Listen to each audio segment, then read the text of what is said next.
Hey everyone, welcome to a GMAT Club live session on a Sunday. Today we're going to do a mock consulting case interview. I have with me Manas, who was one of my classmates from the Michigan Ross class of 2020. Manas, why don't you go ahead and introduce yourself? Hey everyone. So I attended Ross for 2 years with Shavik. It was a great time in Ann Arbor. I think the experience, luckily we got a whole on-campus experience as opposed to what unfortunately may be coming up in the future. But it was really transformative. I think coming from India, living like on your own and figuring out how the whole culture and how the whole recruiting and education academics work was a great experience. I worked in Mumbai prior to coming to Ross, and I was working in consulting, focused mainly on financial services and banking. After Ross, as I am going back into consulting with a consulting firm in Chicago, I will be more of a generalist, not aligned to a particular industry now, I mean. I have been spending the last few months whiling away time after I graduated, hopefully hoping to be more productive soon. Awesome. So Manas, tell me more about casing. Did you practice any casing before coming to Ross? Would you watch this video if you were applying to Ross and try to do consulting after? I don't know if I would watch a lot of casing before coming to Ross. I think that's preempting the likelihood of that happening. Before coming to business school, I think it would be more fruitful to first figure out what you really want to do as a career, whether you want to do tech, whether you want to do consulting, what type of consulting, what type of industry roles. But as soon as you know you're coming and you kind of have an idea where you're going, I think it's good to have a look at the video or anybody else casing live to just understand, like, okay, this is what a case can possibly look like in an interview. So I think once you've kind of reached to that decision, I think any time after that is a good time to watch this video. Awesome. So tell me, how long did it take for you to prep for consulting casing when you're at Ross and you know you're going to interview with consulting firms? Walk us through that interview prep format. It was a long one. I think long mainly because there's so many things you're also doing with the interview process prep, right? Sure. You come to campus, let's say September. Firms start coming to campus in October. You do their corporate presentations. You start doing coffee chats. You start learning about firms. You start deciding which firms excite you. Where are you? Which practices are you more excited about applying to? And parallelly, you start prepping for interviews. Like towards, I think we started like end October sometime. And then that's fair. Go through like the whole interview process on campus. You go through the whole interview prep. You start with a couple of cases, then you focus on individual segments of the case. You practice with second years, which is great because they've been through a lot of interviews themselves. Most of them interned at consulting firms who you're going to be talking to. Those were a great resource. So that was like November and December. December, you also get to drop your resumes finally and see which consulting firms offer you interviews for January. And then January are your actual interviews. It's pretty fast. You could possibly have a round one interview on a Tuesday, a round two interview on a Friday in the city of your office. And by Friday night, you could be having an offer in your hand and your whole interview process could last 3 days. That's a very idealistic goal. It didn't go that way for most people, but so you start around end October, you go up to Jan. Got it. Awesome. So how many cases did you prep before actually doing an interview with a consulting firm? The magic number. I've seen people I did 25. And that includes some practice cases with buddies that firms assign you once you get an interview. But I think most people feel comfortable in the 20 to 30 range. Let's say the first 5 are just understanding how a case works. The next 10 are exploratory into different types of cases. Oh, this is an M&A case, or this is a healthcare case, or this is a banking case. Just getting exposed to different type options that are out there. And then the next 10 are more in terms of like finessing on your interview skills in casing. So I think between 20 and 30 is what I typically see most people do over 2 months. So. Right. Awesome. So we're going to jump into the case, but just trying to check. There's a ton of people watching this video. So help us get feedback on this video, and that's sort of, we're trying this out for the first time. We have not done a mock consulting case on our YouTube channel before. So let us know if this is something that you'd enjoyed watching again, or you want Manas back on YouTube. So let us know. We appreciate feedback. But we're gonna go jump into the case, okay? Awesome. So we are doing a classic McKinsey, Bain, BCG type case where it's a strategy consulting case. So you will not know what kind of industry or what kind of function you're looking at. It's anybody's game, really. But so the case structure, how it's going to go is I'm going to give Manas a prompt, just a little bit of background on that case, and then Manas is going to follow a pretty structured process to get information from me and also show some of his strategic insights and some of his analytical ability through his responses, right? So again, we're getting comments, so thanks for that. So this is great. But during the whole casing process, keep asking questions, because how today is going to go is Manas and I are going to spend about maybe 20 to 30 minutes on the case, which is typically how much you will spend if you are interviewing with a consulting firm. It can go anywhere between like 25 to 40 minutes. But at the end of the case, we are also going to debrief this, where we are going to take questions from the audience, and we're also going to talk about some of the things that went well through this whole casing process, and then some of the things that did not go all that well and that we could have improved. Okay, Manas, are you ready? Let's go. Awesome. So our client is a US defense contractor, and one of its divisions manufacture Apache helicopters for military operations. The company is considering setting up a new plant to meet increasing demand in the attack helicopter space. These helicopters are fully equipped with guns and ammo when delivered to the client. The client has considered 3 sites where to set up operations: Brazil, France, and the US.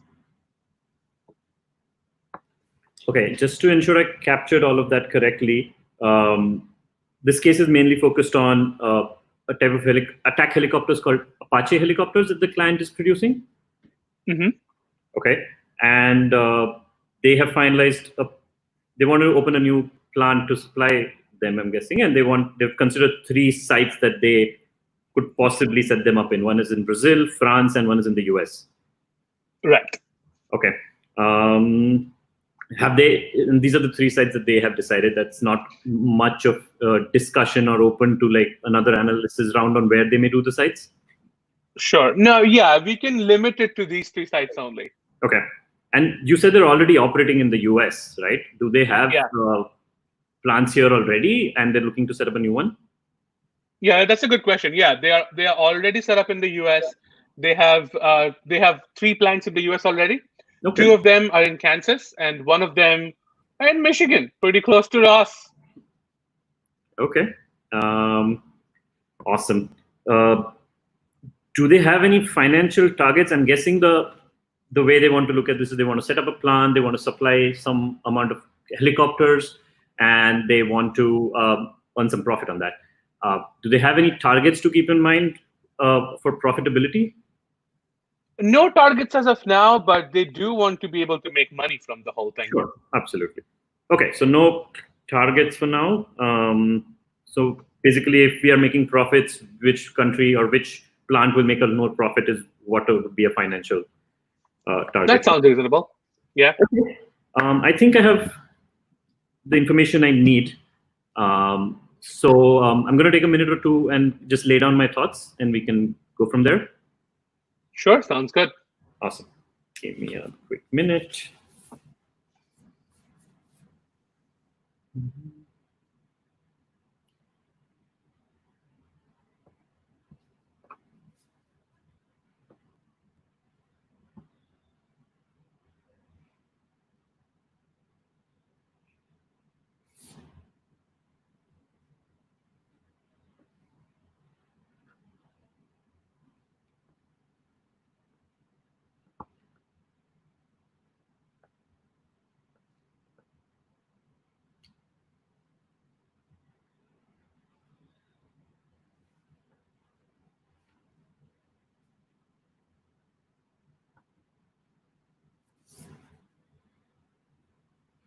Let's see.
Okay, I think I have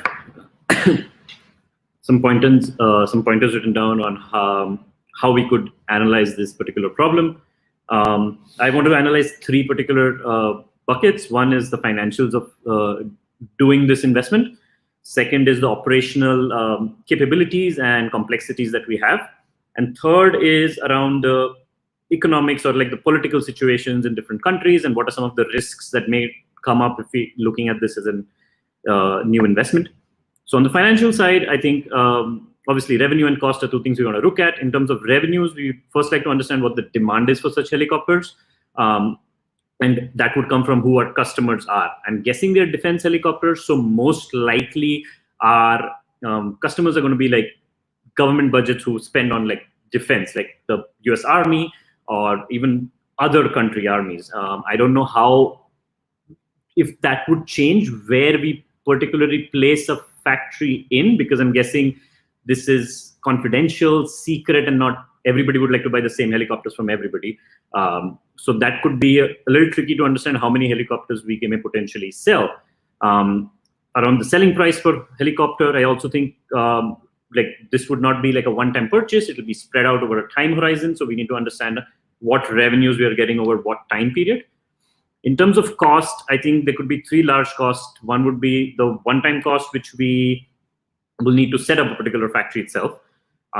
There would be some fixed costs, which would be like maybe rent, like labor. Labor could be variable, fixed, salaries, maintenance, insurance. We could also have some variable costs, specifically in terms of maybe taxes. I'm guessing we get some subsidies if we may potentially supply a government for their defense work. But if we are exporting, suppose we keep the factory in maybe Brazil and we are exporting to the US government, or we're exporting to UK for those helicopters, there may be some import-export complicated taxes coming through there.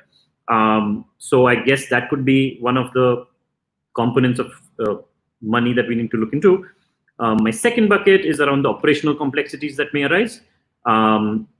We'll have to figure out whether we have genuine sites in these places, how they are placed in those countries. Are they close to like the supply chains where we might need parts? We might want to ship those out in a safe and secure manner. How are the governments that we are dealing with in those particular countries? Are there any complexities in terms of ease of setting things up, taxes, operations, because we are like, it's a defense, it's like guns and ammunition. How easy would it be to supply our potential customers all around the world from where we are? I mean, France, you could target a lot of Europe, Asia, but Brazil, Asia might be a little too far. I don't know if there may be added cost because of that. And finally, on like the country-wise relationships, we don't know how the relationships are. We are a US-based contractor, right? So if tomorrow we unfortunately have wrong diplomatic relations or unfavorable diplomatic relations with either Brazil or France for the sites we're looking at, does that change us? How much of a risk is that? I understand politically sometimes Brazil may be a little unpredictable, so would that impact our operations in any way? And finally, some of the risks I would say is there's a lot of investment that's going into these helicopters, and a lot of the world works on like better equipped helicopters. Maybe there's an upgrade that comes 2 years down the line, and the other governments want to start buying from them. So I think that risk is something in place because we're putting a large investment to create one type of an helicopter. So that's another thing that we could consider in the broad scheme of things. I think you're on mute. Sorry about that. No, that sounds great. That sounds like a good starting point. So let me ask you this: where would you like to start? Couple of things. I think first, the bigger part is to understand if this makes financial sense, right? Once we do that, we can go into the details of like whether the diplomatic relations are okay, whether the supply chain is favorable, are there any government complexities that we need to get into place. But if this doesn't make sense monetarily, it's really tough to go down that path. So I think to start with, on the revenue side, I would first try to understand how many helicopters are we potentially trying to sell and to what sort of customers. I think that may be a good starting point. Okay, so we don't have specific information on exact number of helicopters. Okay. So can you think of something else that could be a proxy for that math or for that analysis? So you're saying we don't have exact number of helicopters. Okay, let's start one level down. Let's say, who are our customers going to be? Right. So one obviously could be the defense departments of countries. Second, I can think of private military, or is that a stretch? I would say like private security personnel. Maybe they're transporting a very high VIP. Maybe Jeff Bezos needs one to travel. I don't know. But I'm not. So if I would say largely they're going to be defense departments of governments. Do we? Yeah, you're spot on. That's the only customer base, but we also have the option of selling to other countries' departments. Right. And so where would you like to go from there? So my first question would be: are there any? If we set up in the US, for example, right? Are we? Do we look at customers across the globe, or is it mostly US? And is the same question applies for Brazil and France? Right. So great question. So if we sell, if you start making the plant in the US, we can sell anywhere we want. Okay. But we will also look at Brazil and France and try to cater to them. However, because we have regulation issues, if we make a plant in either Brazil or France, we would only be able to sell in Brazil and France. Okay. Does that make sense? Yes. Okay. So basically, sorry, go ahead. So we can export from the US, but we can't export from Brazil and France. That is correct. Okay. The second thing I would say, now that we understand what our customers could be, we want to try and understand how much they may buy from us.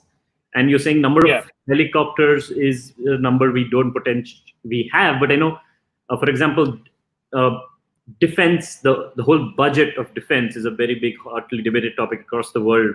Every country in terms of how much they should be spending, how much they are spending.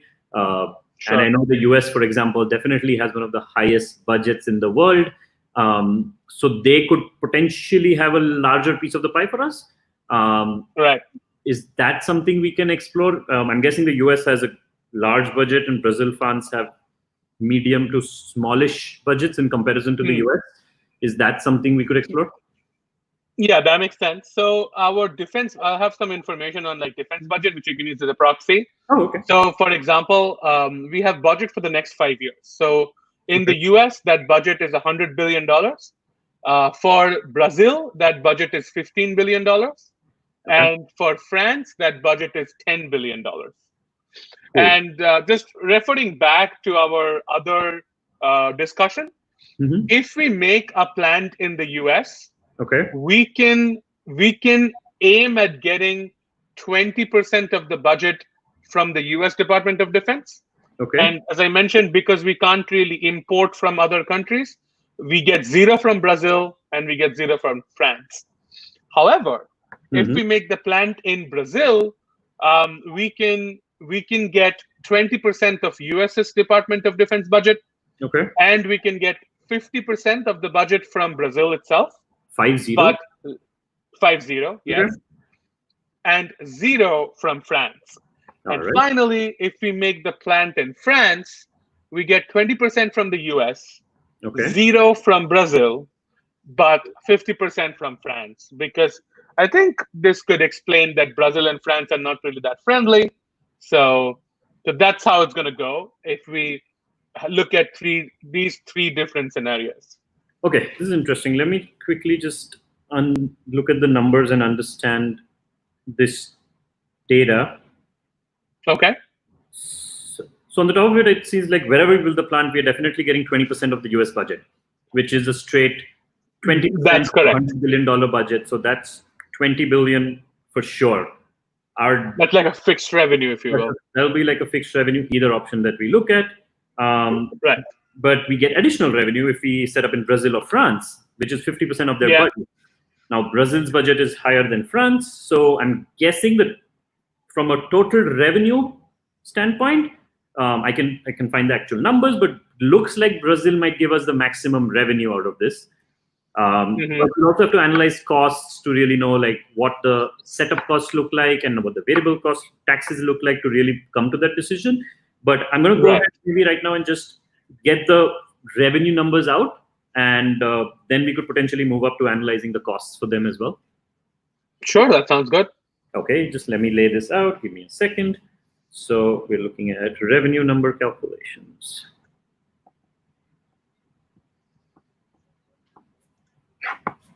So if we set up a plant, I'm going to make 3 quick columns and go set up a plant in the US, set up a plant in Brazil, and the third column is set up a plant in France, okay?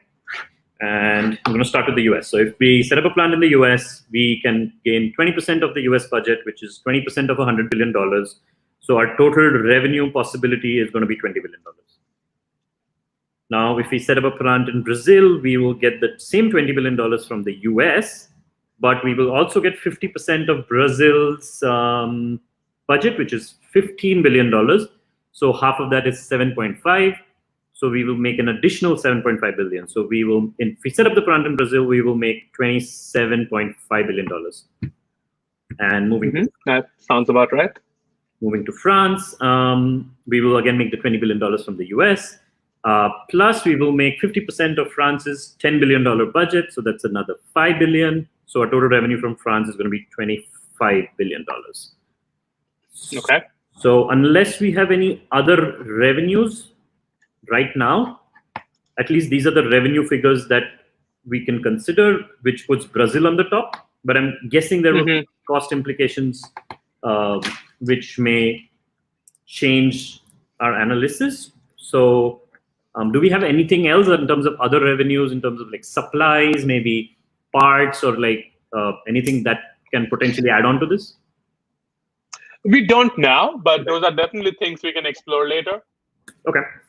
So then I think if that's not there, we could move into analyzing some of the costs. Some things I mentioned that I thought of early on in the framework are some one-time costs. I mean, setting up the whole, buying the land if they're buying it, putting up the infrastructure for the factory, laying out the parts, that all would be like a one-time initial investment. Sure. Then we would have some fixed costs, which could be rent, electricity, maintenance, insurance, labor, and finally variable cost in terms of maybe taxes, parts, supplies, the material, any manufacturing salaries or something like that. Do we have any information around any of these costs? Yeah, those are good costs, and I think you sort of laid out most of them well. So let me give you some geography-specific cost information. So initial plan setup cost is $500 million in the US. But if you do it in million, right? Yes. Million, yes. Billion doesn't make sense. Okay. And yeah, and if you do it in Brazil, that's going to cost you $2 billion. Okay, that's definitely much larger. Okay. Yeah, and then if you do it in France, that's going to cost you $3 billion. So that's the setup cost. And we have fixed cost, that's all the same in any geography. So that's capped at $100 million. per year. Per year. Okay. Okay, so that's going to be the same. Awesome. Right. And then you have variable cost that is $15 million in the US, $20 million in Brazil, and $25 million in France. Okay. And when we say 15, 20, and 25 million, this is per helicopter? Yeah, so these are variable costs. So this is, you can assume that they are on a per chopper basis. Okay. All right. Per chopper. Interesting. Fixed costs remain the same. Initial setup cost varies substantially. Variable cost varies a little bit. Offhand, a very interesting thing I can look at is if we just look at Brazil and France. Brazil has higher revenues than France, plus its initial setup cost and variable cost are lower than France. Without doing calculations, it's unlikely that France will show better numbers than Brazil right now. So we could possibly just reduce this as a comparison between the US and Brazil, since it's unlikely that the France numbers are going to be looking better than Brazil, unless we have some intangibles to look at in terms of economic condition and stuff. So what are some of those intangibles? What could some of those intangibles be? We may have better relations with France as a diplomatic relations, and possibility of turmoil, shutting down factories, having additional export or import taxes laid might be lower than Brazil. So those are some of the things I can think of offhand. Yeah, I think that makes sense. But as you mentioned, for this analysis, we are not going to look at intangibles. But I like where you're going with that. Okay, so let's keep France. Yeah, I agree with your analysis. Okay, so we can keep France out for the moment and focus on Brazil. So we know we're going to make... okay. So I think we should be able to calculate revenues. We have the total revenue figure. I have initial cost figures. I have fixed cost figures, which is on a total basis. Oh, so now that we have the variable cost per chopper, I don't think we have the price per chopper because I have a total revenue which is based on their budget. Yeah. So do we know what we are going to price a chopper for? I think that will help me know how many choppers we can sell, which will help me do the variable cost total calculations, I think. Sure. So for example, right now, if we assume that we don't have a price for choppers, what are some of the ways you can benchmark that price? Since we are an already established contractor, we must be in some sort of similar business earlier. So we could benchmark based on what sort of other equipment we are selling, maybe guarded cars, maybe other equipment, and we could extrapolate to see how that may push for a helicopter with like the part-based costing. I do also understand that typically there will be like a RFP sort of a bidding process, and most defense budgets typically go on a cost plus basis. So that is another way to understand what profit do we want to make on particular cost.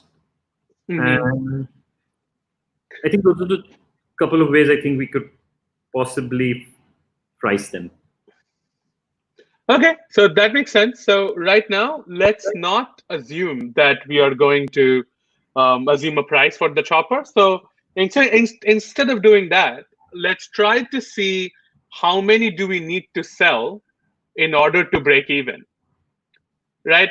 And I completely understand that we have fixed cost and we have variable cost. So let's go into the journey of trying to find out what's the total cost, fixed plus total variable per chopper, and then we can try to look at some of the per unit analysis. Okay, cool. Let me lay down the math and let me find out how many choppers do we need to sell to break even. Though we do have our total revenue numbers. Yeah, we have total revenues. So let's say we benchmarked it and you come up with an equation that fixed cost plus X times variable cost. So that's what our total cost structure is going to be. And then we are going to look at the price per chopper. Is that okay? Okay, sure. So let me start with the US now. Since we're down to two countries, let's take it a step by step. Let's go to US first, and then I will, it will almost replicate into how we could calculate that for Brazil. So we have initial setup cost of 500 million and fixed costs of 100 million per year. Now, you mentioned something about a 5-year budget, right? Yes. Okay, so let's say our total, so initial investment 500 and total fixed cost for 5 years would be another 500 million, 100 into 5. So the total cost that we potentially want to look at recovering is 1,000 million or $1 billion. Right. So that's what we want to look at recovering. Now, the way to find out break even would be this fixed cost divided by the profit we're going to make per unit, which will be the sales price per chopper less the variable cost per chopper. Right. So if I had to put this in a math equation, I would put the 1 billion on top, and in the denominator, I'll put X, which is the sale price per chopper, which we're unaware of, less 15 million per chopper, which is the variable cost per chopper. And we would like this to be equal to 0. So laying that out, let me quickly do the math. So it's X minus 15 million is equal to $1 billion. Then we have X is equal to, I'm missing something. 1 second.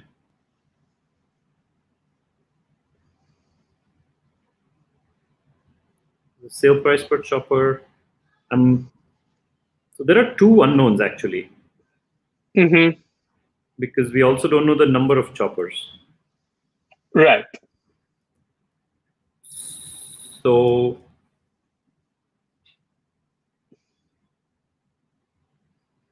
give me a second though. Sure.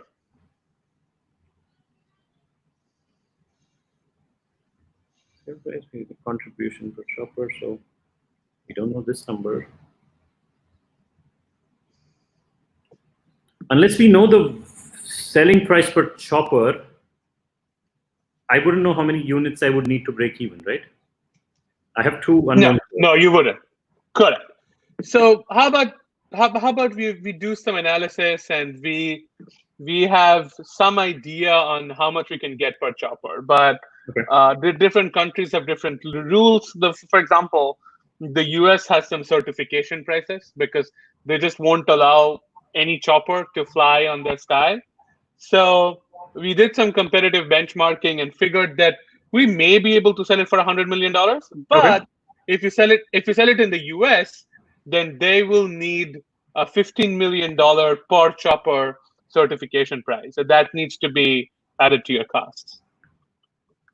Okay.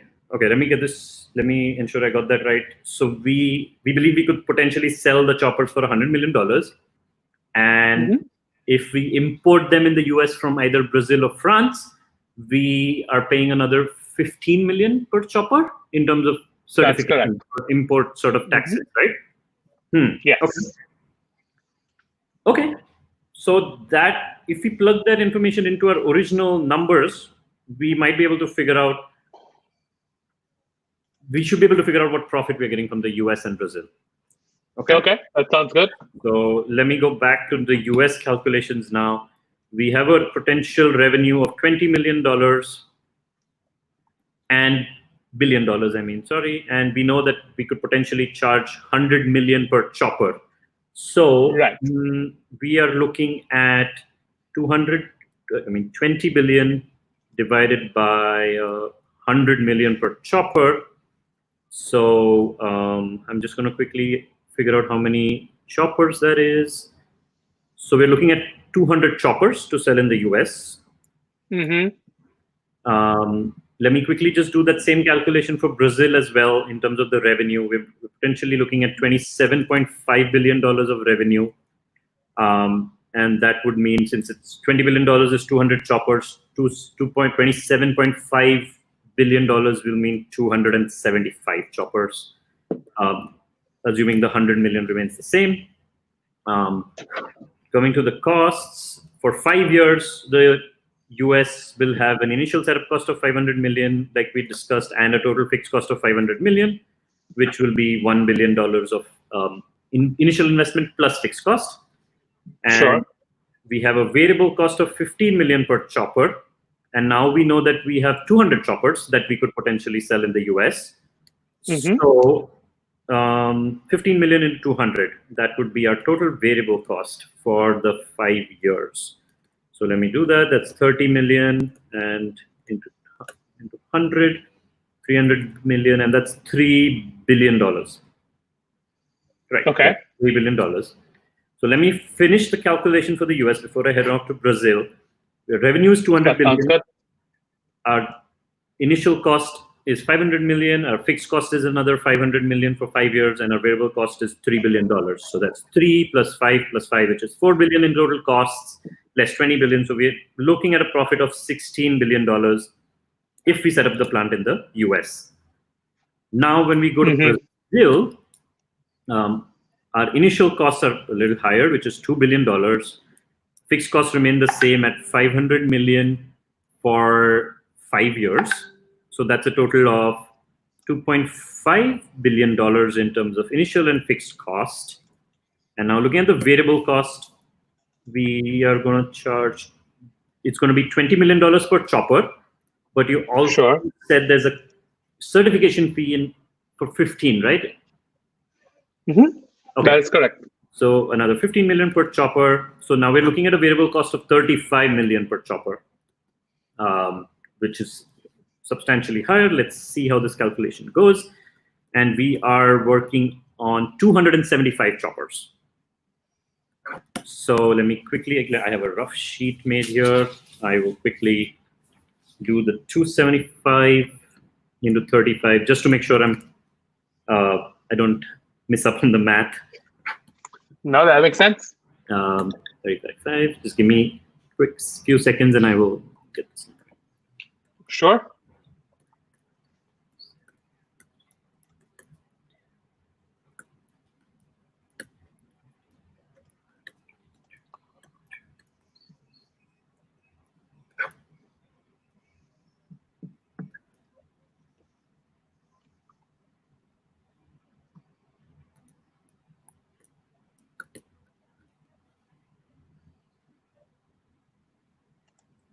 Am I missing? I think this figure I'm getting is not correct, obviously. No, why don't you walk me through this? So I have 275 choppers, and I'm spending $35 million per chopper as my variable cost, correct? That's for Brazil, I'm guessing. Yes, for Brazil. Correct. So I just think it's my math. Let me just do the math again. Give me a second. Sure.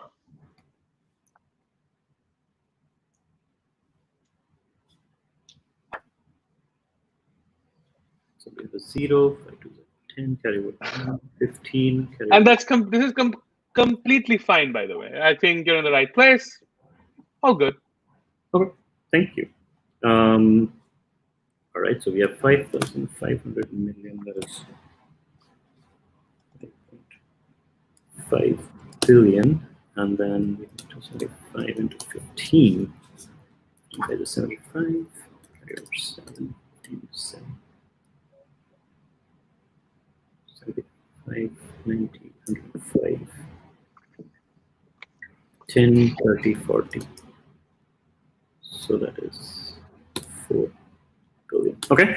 So, I did the calculations again, and the variable cost when we have a $20 million per cost for the chopper, for 275 choppers comes to $5.5 billion. And the certification fee comes to $4.055 billion. I'm going to round it off very closely to just $4 billion. Is that okay? Can you tell me how you got that certification fee, 4.55? Can you walk me through that math? 275. Okay, I see. It won't be on the all the 275 choppers because I'm selling 75 to Brazil.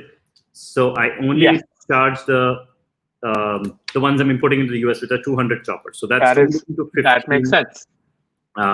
0, and then we have 3. So that's $3 billion.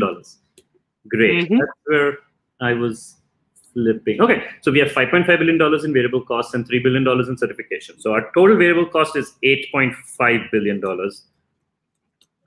And we have $2.5 billion of the original cost. So our total costs for Brazil come to 10 and $11 billion. That makes sense. And now we can calculate the profit. We are making $27.5 billion, and our total costs are $11 billion, which is way above what we would do in the US. But our profit is $16.5 billion. We are making 500 million more in Brazil. Even our costs are exceptionally high, and our revenue is a little higher too. So even with the certification fee, it looks like Brazil may make financial sense. Now, how much that 500 million is really worth for such a for a company like this to set up a whole new operation in a separate country? There may be some risks in terms of the political scenario and government like dealing with them, like we discussed. Is it really worth the $500 million? Is something we need to also look at, like in terms of what do you call it, materiality. Okay, that makes sense. So why don't you take a couple minutes, draft a recommendation, and then we'll go over some of that risks. Yeah. Okay. Awesome. Just give me a quick minute. Sounds good.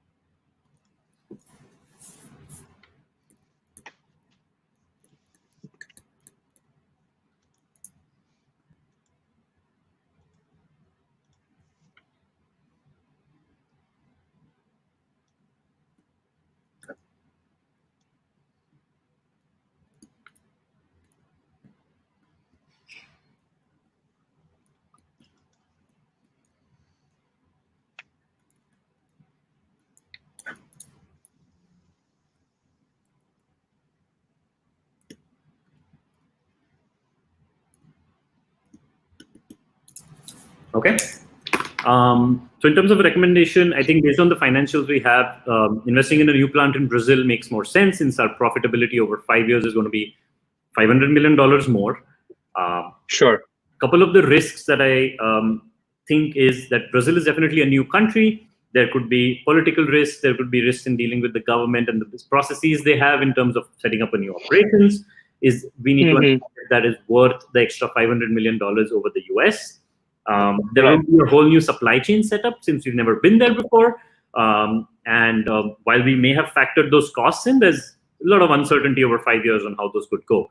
So we need to be really sure that those are in place and we are comfortable with those before moving ahead. Right. In terms of next steps, I think trying to figure out where we're going to get the initial funding from, whether it's the US or Brazil, because Brazil is $2 or $3 billion and US is just $500 million. So based on our decision that we may need a lot of initial funds up front, and so we need to figure out how that funding will work for us. And and I think that's going to be one of the largest next steps after we analyze those risks that I mentioned before. Awesome. That sounds good. All right. So let's stop being case interviewers and case interviewees. Let's quickly debrief this experience. How did you feel? What do you think went well? What do you think could have gone better? Interesting. I think I could have understood a couple of the numbers those are going into my calculations a little better. I think I stumbled when we didn't have one number, and when we went down a path to try and figure out what it was. I think I could have been more sure that without two variables, it was going to be difficult to calculate that number. That's something I definitely could have done better. And I think looking at small details, like you mentioned the certification fees, I think I was just so happy to get those numbers. I forgot that they only would apply to a smaller set of the choppers and not the whole set. And right. That's why I think that math threw me off. I've used to once doing math, the numbers always seem to be round figures. Fairly straightforward, yeah. So when they were a little more point something, maybe I'm only missing. And that's like a quick self-check you can do when you're doing cases. Like a lot of the times the numbers are not really going to be very complicated. And you can self-correct your path if you are going in the wrong way. I think those are the two large things that I think I can think of. What do you think of Mr. Interviewer? I think the framework was great. I think we started off on a really good note. I think the clarifying questions were awesome. I was expecting okay, so who are our customers? Who do we sell to? I was expecting that question as one of the clarifying questions, but you covered it in your framework. So I really didn't care.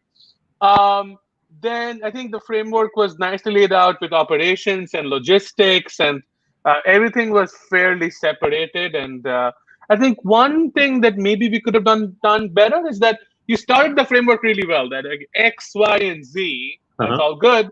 But then when you were trying to describe the elements in the framework, I sort of started getting lost because you were also asking questions like, oh, should we do that? Should we do that? So it sort of became a little bit less organized for me. And again, the problem is, like this in this virtual setting, because when you do a case in real time with someone, you will actually physically show your piece of paper to that person, and you can like check your way through as you speak. But when you do virtually, it becomes such a big challenge. And by the way, like a lot of firms are doing virtual interviews. A lot of firms did virtual interviews even when everything was fine. So that's a skill that people have to pick up. Honest, you never had to do it, right? No, my round one, in my internship, one of my firms in round one, the first round one was virtual. And the round two was in the final office. But in our full-time recruiting, which was just like 9 months ago, even when pandemics and unfortunate scenarios existed, I know BCG and I know another 2 firms that did their round one entirely virtual. And they say they're going green and they would like to reduce flight costs and a bunch of other things, and I'm sure they are. But it's a major cost cutting, right? If you're interviewing 100 people on campus, that means you need to get in 20, maybe 15, 20 interviewers, or flying across the US right now and staying in hotels for 2 days. And that's a large cost. And when they could take those video interviews from anywhere, at least for round one. And, sometimes you want to assess the rapport and like your personality, the way you present yourself in person, but they can always do that in round two when you're in front of some partners. So what you mentioned in terms of communication, I think is getting even more important, because next couple of recruiting rounds, I think at least round one are definitely going to be virtual. Like I can't hold this up to show that this is what I did, but you will definitely need to communicate what you've written much easier. But you can be a little more untidy because nobody can see your sheets. But but the problem is, like, if you're untidy yourself, sometimes you need to go back and check your own calculations, and that will make the journey harder. But no, anyway, so coming back to the case, I think the framework was solid. I think then we moved to revenue, and I think revenue was pretty good as well. I think I was trying to not give you price per helicopter and just to like solicit some ideas for you, like things like competitive benchmarking and things like what is the maximum amount that we can sell. And I think again, this was giving you a hard time. This was already a very difficult case, and I was trying to like test it, and I think you did well. And I think what I think could have gone slightly in your favor was for you to say that, okay, fine. So if we don't have the price, and we don't have number of units. So not only we can't get cost data, we cannot get revenue data as well, because all we have is an overall figure. We don't know how that's spread out. So we won't be able to do break even at all. So but overall that was great. And I think when you were fumbling with the calculation because of the 15% thing, you corrected yourself very quickly. And again, it's okay to make mistakes. Like, I it's think it's perfectly completely. fine to make mistakes. I don't I think think what's not had a perfect case even in my interviews. Like, and as far as I've heard from people, I don't think there is anything called a perfect case. I right. think the confidence and like, if you stumble happily, and say, "Oh, oops, I made a silly error," and move ahead. And if Yeah. you still recovered well, I don't see anything stopping you from moving to the next round or getting an offer. Yeah, and one of the things that consultants check is how coachable are you. So, like, for example, if your interviewer says that, can you recheck those numbers? And if you go, you know what? Yeah, let me go recheck and try to identify what you missed. I think you're at a much. They are not only checking that, yeah, you can do math. You just like screwed up a little bit, but also you're willing to take feedback, and that's something that a lot of people actually don't do. So great points on that. Recommendation was great. I think the only thing that I was looking for that you didn't do is like, okay, we're looking at a 5-year time horizon, right? So then that sort of leads to some financial complications, And things like, time we value have of to, money. you, yes, sort of. Like, you did mention that, look, in Brazil we are paying so much money up front, Right. right? In the US we don't have to pay so much money up front, but Brazil has such a weak currency and such a fluctuating currency. If we pay so much money up front, and when the Brazil currency is at an all-time high, and then it crashes, and that has a pretty substantial impact on our revenue, right? So yeah, no, I think that was very specific, but overall it was great. It was pretty solid. Okay, thank you. I've not done a case in a while now, but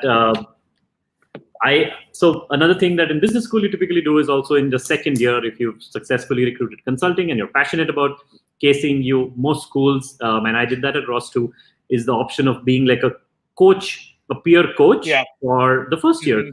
Most schools pay you a little bit of pocket money to do that too.